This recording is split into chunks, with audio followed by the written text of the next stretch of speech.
BJP से सुधांशु मित्तल साहब, कांग्रेस से रणदीप सुरजेवाला जी और कपिल मिश्रा साहब आम आदमी पार्टी से जुड़ रहे हैं। न्यूज रूम में भी हमारे साथ खास मेहमान मौजूद, वरिष्ठ पत्रकार इंद्रसानी साहब हमारे साथ हैं, बलदेव शर्मा जी हमारे साथ हैं और हमारे साथ अशोक वानखड़े जी हैं। लेकिन मेरा पहला सवाल सुरजेवाला साहब आपसे, अमित शाह साहब से कुछ दिन पहले हमने यही सवाल पूछा था, तो उन्होंने कहा कि ये जमीन जो अदानी को दी गई है, जिसको लेकर अब आप टॉफी मॉडल बोल रहे हैं, ये जमीन तो असल में पानी में डूबी हुई थी, इसका कोई इस्तेमाल नहीं था, ये किसानों की कोई उपजाऊ जमीन नहीं थी।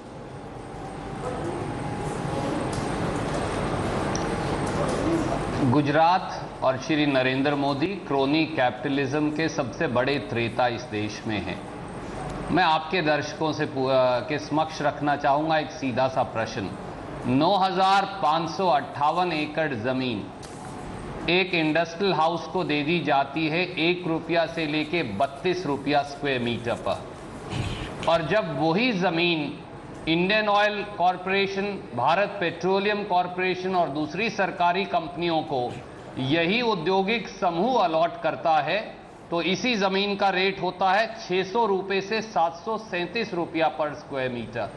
क्या इस प्रकार से जनता की गाड़ी कमाई और जनता की मलकियत वाली जमीन को श्री नरेंद्र मोदी या किसी भी और मुख्यमंत्री और सरकार को लुटाने का अख्तियार है? ये मूलभूत प्रश्न श्री राहुल गांधी ने उठाया है, जिसका जवाब मोदी जी को भी, भारतीय जनता पार्टी को भी देना पड़ेगा। और ये अकेला उदाहरण नहीं है। इस उदाहरण पे ये सवाल जो आपने उठाया, एक और औद्योगिक समूह को कार प्लांट लगाने के लिए जमीन दी। जी, अगला सवाल वो लेंगे, लेकिन ये सवाल जो आपने उठाया, ये सुधांशु जी जवाब आपसे, उनका कहना अदानी जी को जो जमीन अगर दी गई है, वेस्टलैंड थी या जो भी था, अगर 1 रुपए पे दी गई, तो फिर उन्होंने आगे इंडियन ऑयल और दूसरी कंपनियों को 600 रुपए से ज्यादा मीटर पर क्यों दी, कैसे दी?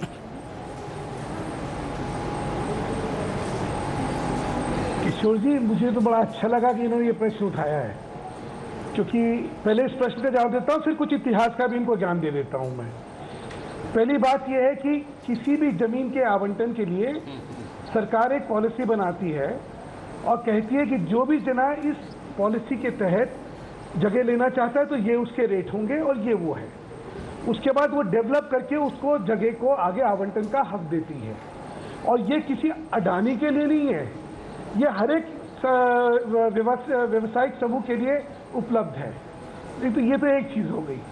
तो इसलिए इसमें कहना कि एक खास इंडस्ट्रियल हाउस के लिए दिया गया, उसको फेवर करा गया, तो आप कह रहे हैं, नहीं आपका, मैं आप खुद समझ, आपका जवाब क्या ये है? नहीं, आपका जवाब क्या ये है कि ये डेवलपमेंट के लिए दी गई, उन्होंने डेवलप किया और डेवलप जब हो गई तब उसका जो रेट हुआ वो रेट उन्होंने आगे वसूला।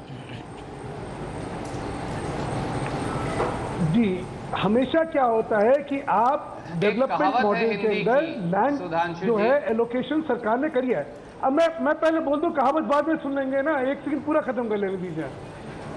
आपको चालू करता हूं। दिल्ली इन दोनों चलाई 1 रुपए गज में, वो 1 रुपए एकड़ में यहाँ पे जगह दी जाती थी स्कूलों के लिए और अलग इंस्टीट्यूशनल एरियाज के लिए, जिन्होंने बहुत लिए इनके लोगों ने। पूरा हरियाणा का फरीदाबाद का अगर आप अलॉटमेंट देख लें तो कोई ऑप्शन नहीं हुआ करता था, एक जगह लेके अलॉटमेंट कर दी जाती थी, जो आता था उससे पैसे अलग खा जाते थे ये लोग और अलॉटमेंट करते थे। तो ये इन्होंने कहा कि पॉलिसी के तहत जगह की अलॉटमेंट होती है। तो जब ये बात लगाते तो पहले अपना इतिहास देख लीजिए, हरियाणा का इतिहास देख लीजिए। चलिए, आप जब उत्तर प्रदेश सुरजेवाला जी से, जब आपने नरेंद्र तिवारी ने डेवलप करा था तो यही करा था। जी सुरजेवाला जी,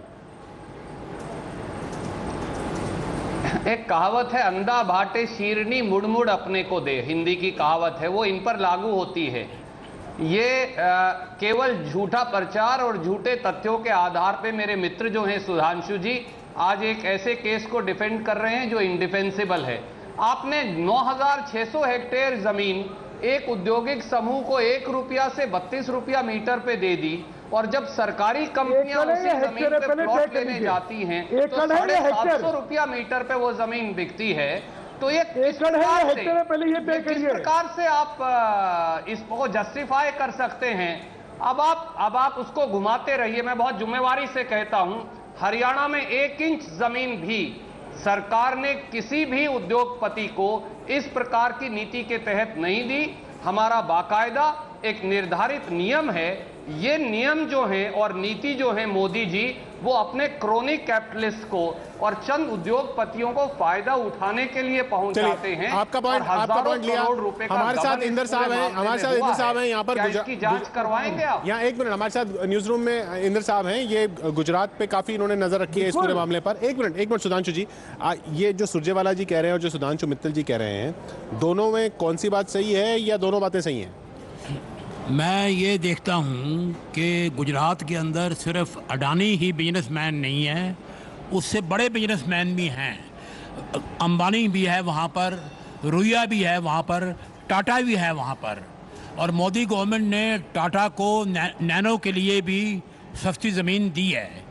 तो बिजनेसमैन नहीं, उनका कहना है कि अगर बिजनेस को बढ़ावा देने के लिए, इकोनॉमी को बढ़ावा देने के लिए ये नीति है तो इसमें गलत क्या है? उसमें कोई गलत नहीं है। हर स्टेट जो है वो बिजनेसमैन को पैम्पर करती है और हर बिजनेसमैन जो है वो स्टेट गवर्नमेंट के साथ जो पावर में होती है उसके साथ अच्छे ताल्लुकात रखता है। ये दोनों के लिए ज़रूरी है और स्टेट की प्रोग्रेस नहीं, लेकिन क्या स्टेट के लिए जरूरी, स्टेट की प्रोग्रेस के लिए ज़रूरी आप कह रहे हैं? ये इसमें कोई मैं गलत नहीं देख रहा हूँ, कोई ऐसी चीज़ नहीं है। कपिल जी, स्टेट की प्रोग्रेस के लिए ज़रूरी है, इंदर साहब कह रहे हैं।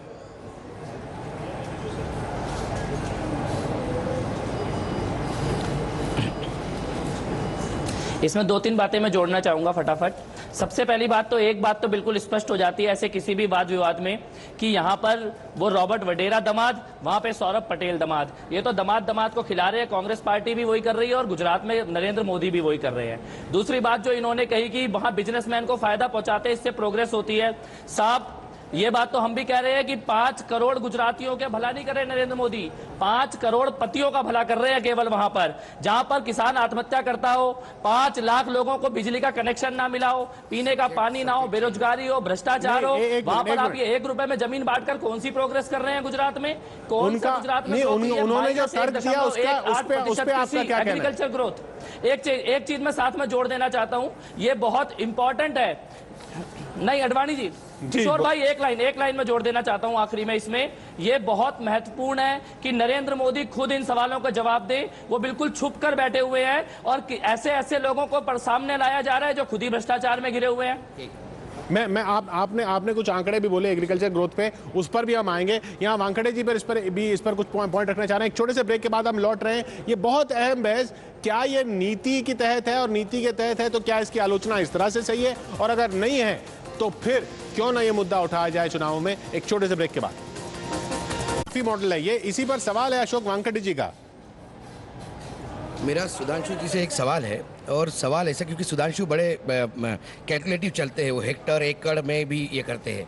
तो गुजरात विधानसभा में एक सवाल का जवाब देते हुए आनंदी पटेल ने, जो रेवेन्यू मिनिस्टर थी, उनके जवाब के हिसाब से जो फिगर है उसमें 14,305.49 एकर्स ऑफ लैंड, जो अप्रोक्सीमेटली 7.78 करोड़ स्क्वायर मीटर होती है, वो ज़मीन दी, जिसमें 14 गांव अफेक्टेड है। वो 14 गांव की जो इकोनॉमी है वो एनिमल हस्बेंड्री पे है, यानी गाय भैंस पालने पे है। 2002 का गुजरात गवर्नमेंट का एक आदेश है कि हर 100 जानवरों पे 40 एकड़ की गोचर की ज़मीन छोड़ना अनिवार्य है।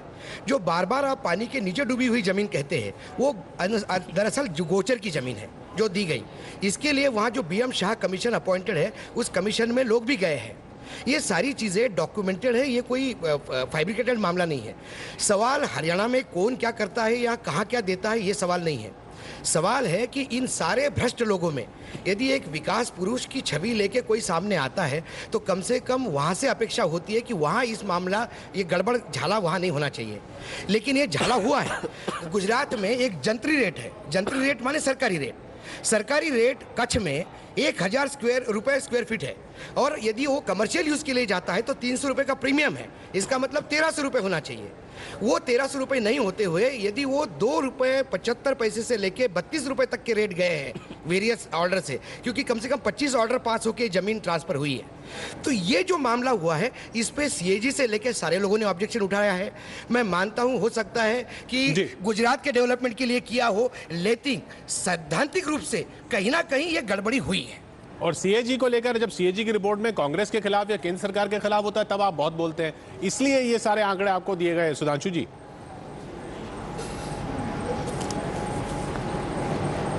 किशोर जी, 2 प्रश्न। देखिए, मैं अभी तक जो सारा समझ नहीं पा रहा हूँ, प्रश्न क्या है। प्रश्न है कि पॉलिसी गलत है या जो पॉलिसी है उसका उल्लंघन करके किसी का फायदा पहुंचाया है। पॉलिसी गलत नहीं है, पॉलिसी का उल्लंघन करते हुए डिस्ट्रिक्ट वैल्यूएशन कमेटी मेरी बात सुनिए, डिस्ट्रिक्ट आप सुधांशु जी, मैं जानता हूँ आप ये कहेंगे, एक सेकंड मैं बीच में नहीं बोला ना, एक मिनट मुझे एक मिनट, क्योंकि आपने सवाल ऐसा उठाया, डिस्ट्रिक्ट वैल्यूएशन कमेटी ने खत्म करने दे उसका जो बोले। चलिए सुधांशु जी आप बोले। अशोक जी, हमेशा क्या होता है कि आपको देखना है, चाहे टाटा का केस आया, मारुति का केस आया, रिलायंस की इतनी बड़ी रिफाइनरी लगी हुई है उसका केस आया, एसआर की रिफाइनरी, हजारों यूनिट लगे हुए हैं। आप किसी चीज को जब उठा के देखते हैं तो आइसोलेशन में अगर आप बात करेंगे तो आप करेंगे, अगर एक नीति के तहत और एक प्रक्रिया के तहत एक चीज हुई है और उस चीज में स्पष्टता सामने पारदर्शिता के साथ हुई है तो या तो कहीं नीति गलत है, उससे बहस हो सकती है, और इसमें अगर पारदर्शिता नहीं है तो उसमें बहस करते हैं। लेकिन दोनों चीजों को मिक्स करके एक बवंडर बना के कहना भाई ये हो गया, ये ठीक नहीं है, ये बिल्कुल ठीक नहीं है। क्यों? क्योंकि आज दोनों चीजों को मिक्स करके कैसे कहा जा रहा है? आप कैसे कह रहे हैं? नहीं, आप कैसे कह रहे हैं दोनों चीजों को मिक्स किया गया है? नहीं सुधांशु जी, मैं ये नहीं कह रहा हूं कि नीति गलत है, मैं वही कह रहा हूं कि एक पॉलिसी तय होती है, जब पॉलिसी वायलेशन होता है उसी हम गैर कानूनी करते हैं। फिर वो कोल ब्लॉक का आवंटन हो, कोल ब्लॉक के आवंटन में भी ये कहा जाता है कि देश को पावर चाहिए था इसलिए चाहे उसको कोल ब्लॉक दिया, रीजनिंग हर एक को होती है। लेकिन जो गलत हुआ वो गलत हुआ, सही हुआ। एसआर स्टील कंपनी ने सरकारी, सुन लीजिए ना, आप जवाब भी गलत दे रहे हैं ना, आप स्पेसिफिक सवाल है, स्पेसिफिक जवाब दीजिए। आप फिर घुमा फिरा के नीति, गुजरात का डेवलपमेंट ऐसा ये करे तो कांग्रेस का हर भ्रष्टाचार जस्टिफाई होगा। और ऐसा चांस क्यों दे उनको? जब कांग्रेस ने भ्रष्टाचार किया तो किया, और जब गुजरात में नहीं हुआ तो नहीं हुआ, और थोड़ा भी होता है तो फिर ये मानना पड़ेगा कि कहीं ना कहीं गलती हुई है। एसआर स्टील कंपनी को सरकारी जमीन पे उन्होंने अतिक्रमण किया, वो सरकार ने पकड़ा, सरकार ने उनको एक लेवी करना था, एक सेट नाम के तहत उनको एक चार्ज देना था पेनल्टी, सरकार ने वेव ऑफ करके कम से कम 238.50 करोड़ का उनको बेनिफिट दिया। सीएजी रिपोर्ट कहती है जो 31 मार्च 2012 को रिलीज हुई थी, उसके बाद सरकार का कोई जवाब नहीं। सुधांशु जी। किशोर जी, ये बड़ी एक क्या है, ये चीजें अगर इस वाले में बहस करनी थी तो तथ्य मुझे दे देते, मैं उन तथ्यों का स्पष्टीकरण ला के सामने कर देता। मैं इससे एक चीज बतला दूं, अभी हिंदुस्तान में ये अंधेरगर्दी जो है ये नहीं चलने वाली है कि 1 रुपए में चीज दे रहे हैं जिसका कि रेट जो है 32 रुपए होना चाहिए, 40 रुपए होना चाहिए था। हिंदुस्तान के न्यायालय जो है बहुत सजग हैं, आज तक तो सबको जेल के पीछे भेज देते। एक पॉलिसी के तहत चीजें करी गई और सबके लिए करी गई। मुझे ये जो बोल रहे हैं क्योंकि मेरे सामने रिपोर्ट नहीं है तो उसके बारे में मैं टिप्पणी करने के लिए सक्षम नहीं। बाकी आज तक पारदर्शिता के सामने सुधांशु जी, एक जी बार रणदीप जी, दो बार पारदर्शिता के बार कंट्रोलर और ऑडिटर जनरल ने गुजरात की सरकार को इंडिक्ट किया है गड़बड़ झाले के लिए। सच बात यह है, एक अंग्रेजी की कहावत है, you show me the face I will show you the rule. नीति बनाई जाती है गुजरात में गड़बड़ झाले के लिए। आप मुझे बताइए, मैं तो हैरान हूँ, कौन सा मैं तो हैरान हूँ कि बोल कौन रहा है उद्योगपति। नहीं सुधांशु जी, देखिए ये तर्क तो नहीं हो सकता, ये तर्क नहीं हो सकता कि कांग्रेस नहीं बोल सकती क्योंकि कांग्रेस की भी गलतियां हैं। ये तर्क नहीं हो सकता कि आपके पास अभी तथ्य नहीं है इसलिए आप ये कहें कि अगर गलत होता तो अभी न्यायालय ने छोड़ा नहीं होता। भाई एक जना बोले ये कौन सा तरीका बहस करने का? मैं एक जना बोले ये बहस का नहीं, एक जना बोल रहा था, जवाब नहीं दे रहे थे। एक छोटा सा ब्रेक ले रहा हूं मैं, छोटा सा ब्रेक।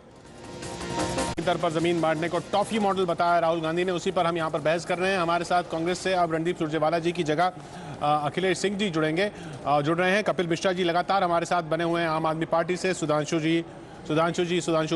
मित्तल जी हमारे साथ बीजेपी से हैं। अशोक वानखड़े जी, बलदेव शर्मा जी और हिंदुस्तानी जी हमारे साथ लगातार यहाँ पर बने हुए हैं। मैं बलदेव जी से एक सवाल पूछूंगा। बलदेव जी, आपने सुधांशु जी के तर्क सुना, उनका जो कहना था कि अगर ऐसा कुछ गलत होता तो न्यायालय अब तक हमको पकड़ चुका होता, लेकिन सीएजी की रिपोर्ट तो आ चुकी है ना। और दूसरा जो वो कह रहे हैं कि कांग्रेस ये बात नहीं उठा सकती क्योंकि कांग्रेस ने ये किया है, क्या ये तर्क हो सकता है? जवाब में ये तर्क तो नहीं हो सकता ये, लेकिन मैं एक बात कहना चाहूँगा कि कांग्रेस इस मुद्दे को जब इतना अहम समझ रही थी तो अब तक इस मुद्दे पर वो चुप क्यों रही, जबकि आधा चुनाव बीत चुका है।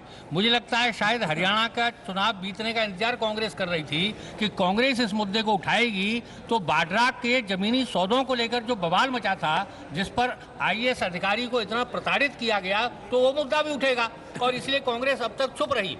लेकिन दूसरी बात यह है कि जो भी पॉलिसी किसी राज्य या केंद्र सरकार की है, आर्थिक संसाधनों को किसी व्यक्तिगत हित के लिए कभी नहीं दिया जाना चाहिए। ये संविधान के विपरीत है। लेकिन विकास की जो अवधारणा है, उस विकास की अवधारणा में राज्यों को हमारी राज्य सत्ता को, चाहे वो केंद्र की हो चाहे स्टेट की हो, ये अधिकार है कि वो आर्थिक संसाधनों का व्यापक जनहित में उपयोग कर सकती है, और चाहे वो शिक्षा हो चाहे चिकित्सा हो, ऐसी बहुत सी सरकारें करती हैं। लेकिन एक दूसरी बात मैं ये भी कहना चाहूंगा कि गुजरात के विकास मॉडल को केवल टॉफी मॉडल कहकर उसे नकारा नहीं जा सकता, खारिज नहीं किया जा सकता।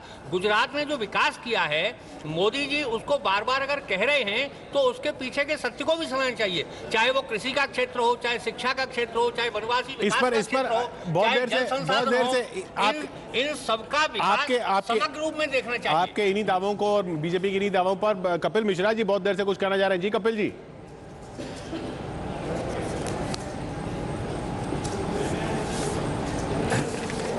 हाँ, मैं अपनी बात फटाफट पूरी कर देता हूँ। देखिए साहब, ये राहुल गांधी ने कहा टॉफी मॉडल है, इसको सीधे सीधे हिंदी में बोले तो ये गोली मॉडल है। देश को गोली दे रहे हैं नरेंद्र मोदी साहब, गोली।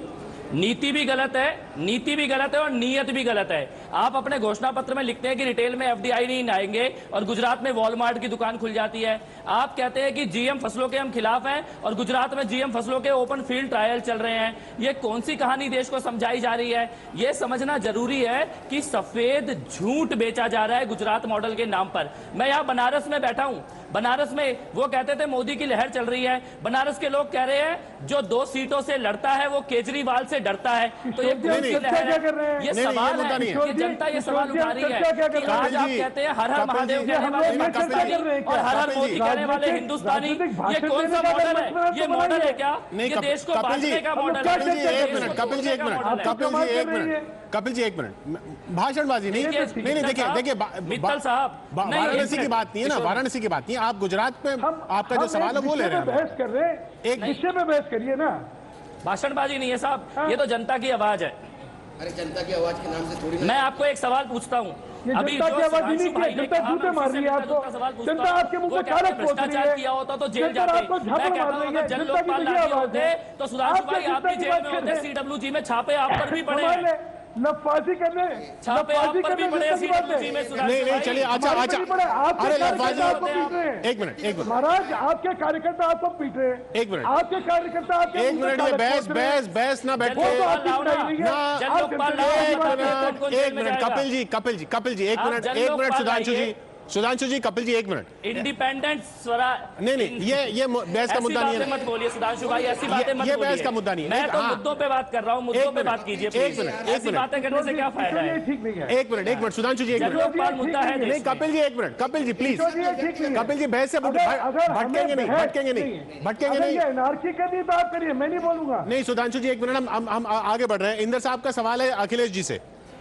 या मैं ये मानता हूं कि केजरीवाल ने अंबानी या अडानी इशू शुरू किया था और अब कांग्रेस जो है इसका इलेक्शन में फ़ायदा उठाना चाहती है, उसमें कोई हर्ज भी नहीं है। लेकिन मेरा एक सवाल ये है कि ये मोदी गवर्नमेंट जो है 3rd टर्म में चल रही है, ये 10 साल से ऊपर जो है गुजरात में रूल कर रही है और अडवाणी अंबानी सब वहीं गुजरात में ही हैं और लोकसभा इलेक्शन भी हो चुके हैं, असेंबली इलेक्शन भी हो चुके हैं। आज तक ये इशू क्यों इतना सीरियसली नहीं लिया गया? दूसरा, मैं कांग्रेस से ये पूछता हूँ कि 2009 में जब यूपीए गवर्नमेंट दोबारा पावर में आई थी, उसके इमीडिएटली बाद रॉबर्ट वाड्रा, सोनिया सन ला वो गुजरात गया था, वो अडानी को मिला था, अडानी की पोर्ट में गया था, अडानी के सेज में गया था और गुजरात के कांग्रेस लीडरों ने बड़ा भारा अपोजिशन किया था कि ये क्यों गया है। तो कांग्रेस इसका क्या जवाब देती है? अखिलेश जी।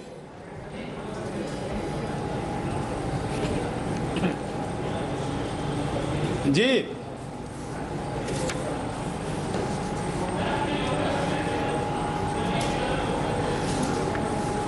अखिलेश जी मेरी आवाज हेलो जी अखिलेश जी आपको सवाल सुनाई दिया? हेलो, हाँ आपकी आवाज मिल रही है, मेरी आवाज मिल रही है आपको? जी आपने सवाल सुना?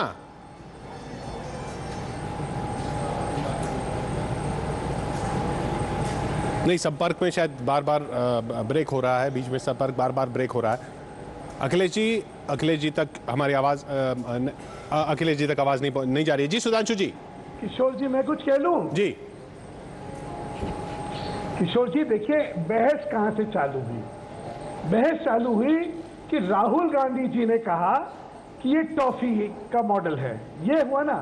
तब मैंने कांग्रेस की बात कही कि जब राहुल गांधी जी कहते हैं तब मैं हैरान होता हूं कि घर में आप कुछ और कर रहे हैं और एक पॉलिटिकल कैपिटल उठाने के लिए आप कुछ भी इल्जाम लगा देंगे। अब आप अभी अनफॉर्चुनेटली सुरजेवाला जी चले गए।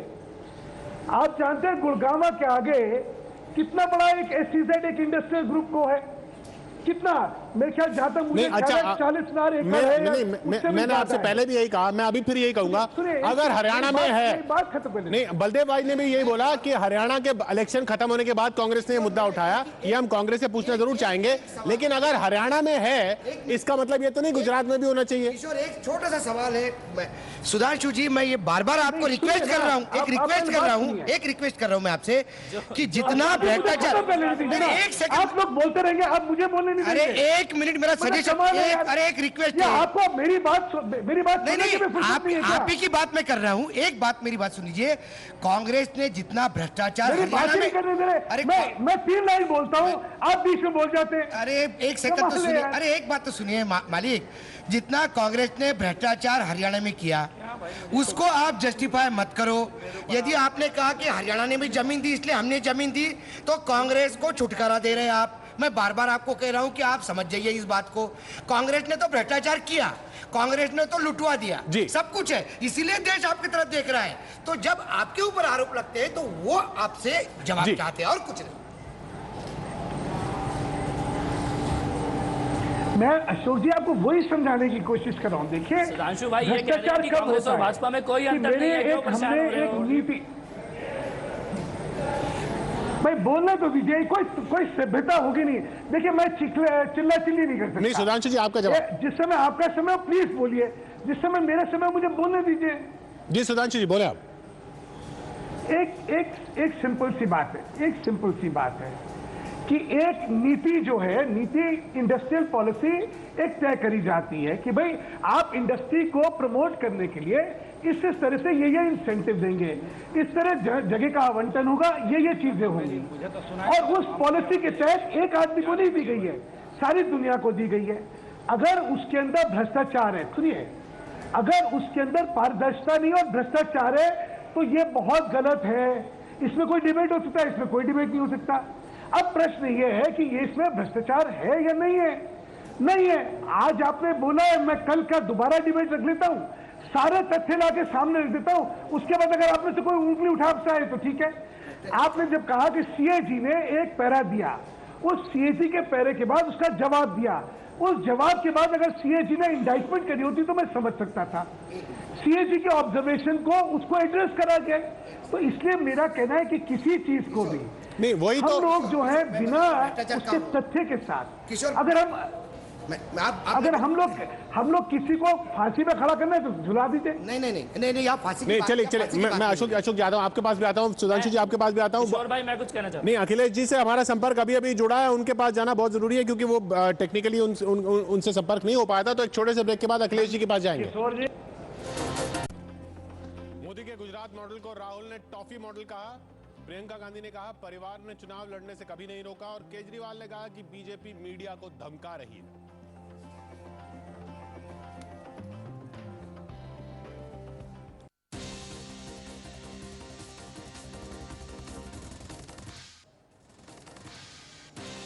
टॉफी मॉडल की बहस के आखिरी पड़ाव में हमारे साथ अखिलेश सिंह जी जुड़ गए हैं, उनसे संपर्क बीच में टूट गया था। अखिलेश जी, सवाल आपसे, बलदेव भाई शर्मा जी हमारे साथ हैं, इंद्रसानी साहब हमारे साथ हैं, इन दोनों के मुख्य सवाल आपसे जो थे वो मैं आपको बता दूं।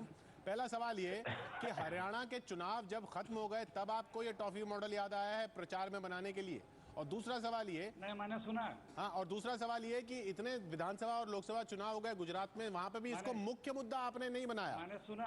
और तीसरा सवाल ये कि रॉबर्ट वाड्रा जब अडानी से मिले थे उस पर भी आप कुछ नहीं बोले।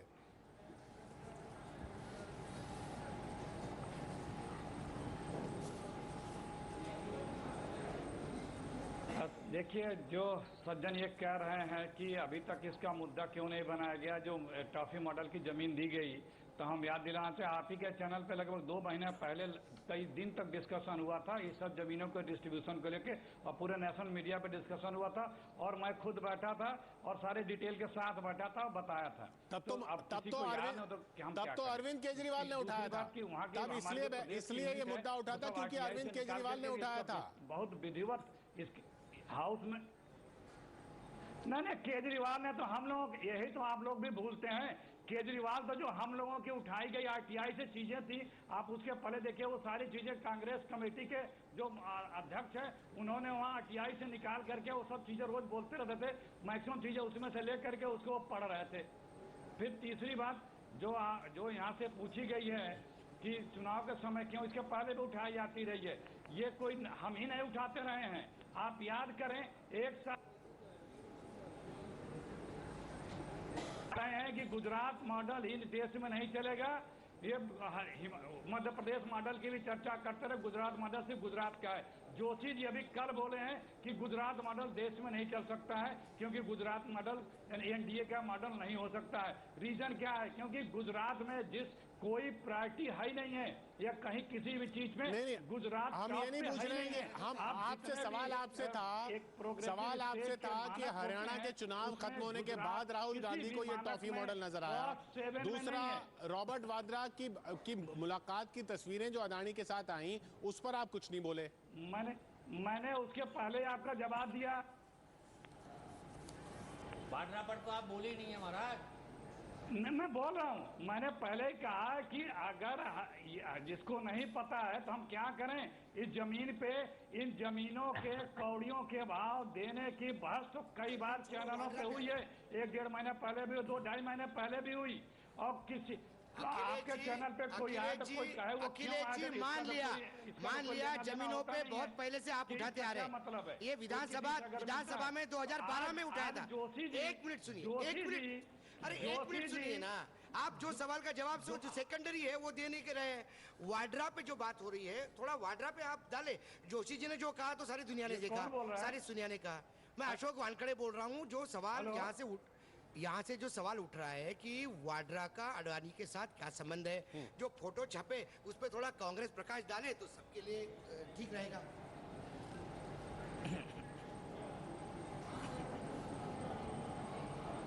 तो वो बताना है, किसी के साथ मिलने से किसी के संबंध की बात होती है क्या?